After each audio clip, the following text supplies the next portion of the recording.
তুমি তো ওই নবীর উম্মত, যেই নবীর উম্মত হওয়ার জন্য অন্য নবীরা পর্যন্ত আল্লাহর কাছে দোয়া করেছে।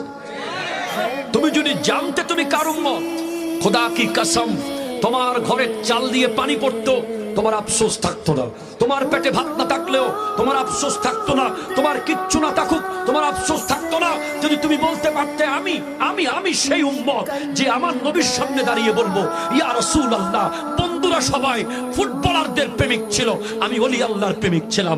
বন্ধুরা সবাই মোবাইল নিয়ে ব্যস্ত ছিল, আমি কোরআন নিয়ে ব্যস্ত ছিলাম। বন্ধুরা সবাই ওই নেইমার আর মেসির মতো করে ইসরায়েলি কাটে চুল কেটেছে, আমি তুমি নবীর সুন্নাত পালন করতে গিয়ে বাবরি কাটা চুল রেখেছি। ঠিক কিনা কথা বল?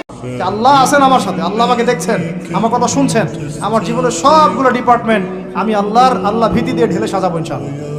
তাহলে আল্লাহ পাক বেহিসাব রিজিক দিবেন ইনশাআল্লাহ, বেহিসাব। আমরা যে সাংস্কৃতিক অঙ্গনে যে যখন যাব, এখানে আল্লাহ ভীতির পরিচয় দেওয়া লাগবে। আমি এমন কোন সংস্কৃতি ফলো করতে পারবো না যেটা আল্লাহর বিরুদ্ধে যায়, রাসূলের বিরুদ্ধে যায়। আল্লাহ পবিত্র কোরআনে বলেছেন, সূরা আলে ইমরান অধ্যায় নম্বর 3 আয়াত নম্বর 31, আল্লাহ বলছেন সর্বশেষ চূড়ান্ত নবী মুহাম্মদ সাল্লাল্লাহু আলাইহি সাল্লামকে, তাকে বলছেন যে বলো, যদি আল্লাহকে ভালোবাসো আমাকে অনুসরণ করো, আল্লাহ তোমাদের ভালোবাসবেন আর তোমাদের অপরাধ ক্ষমা করবেন। আমাদের নবীকে নির্দেশ দিয়েছেন স্রষ্টা আল্লাহ সুবহানাহু ওয়া তাআলা মানুষকে বলার জন্য যে আল্লাহকে ভালোবাসলে তোমরা আমাকে অনুসরণ করবে, মানে নবীকে। আল্লাহ সুবহানাহু ওয়া তাআলা তোমাদের ভালোবাসবেন আর তোমাদের অপরাধ ক্ষমা করবেন। হে আমার মালিক, আমি দুর্বল, আপনি আমার পরীক্ষা নিয়েন না। আপনি জানেন আমি অসহায়, আমার জন্য কোনো কিছু কঠিন করিয়েন না। বাবা আদম আপনার পরীক্ষার সামনে হেরে গিয়েছেন, আমি তিনার মতো সবল না। আমার এই দুর্বল বিশ্বাসকে আপনি কোথাও একেবারে ঠকিয়ে দিয়েন না। হে আমার মালিক, আমি সত্যিই দুর্বল, আপনি আমার পরীক্ষা নিয়েন না।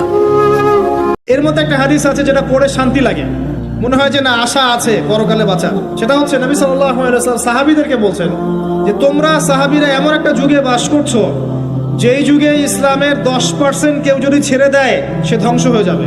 কিন্তু তোমাদের পরে এমন একটা যুগ আসবে, যেই যুগে মানুষরা যদি ইসলামের 10% ধরে রাখতে পারে সফল হয়ে যাবে।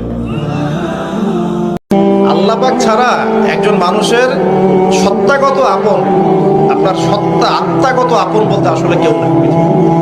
যারা আছে আমাদের আশপাশে সবাই সবার স্বার্থে থাকে, সবাই সবার প্রয়োজনে থাকে। প্রয়োজন শেষ হলে আপনাকে চিনবেও না। মনে রাখবেন, তাকদীর আল্লাহ পাক আপনাকে আমাকে সৃষ্টি করার 50,000 বছর আগেই লিখে ফেলেছেন। অতএব এটা নিয়ে বিভ্রান্ত হবেন না, হতাশ হয়ে যাবেন না, এবং আমল ছেড়ে দিয়ে বসেও থাকবেন না। সাহাবীরা বলেছিল আমরা কি আমল ছেড়ে দিব? নবীজি বলেছেন না, বরং তোমরা আমল করতে থাকো। যাকে যে জন্য সৃষ্টি করা হয়েছে পৃথিবীতে তার কাজ সেরকমই হবে ইনশাআল্লাহ।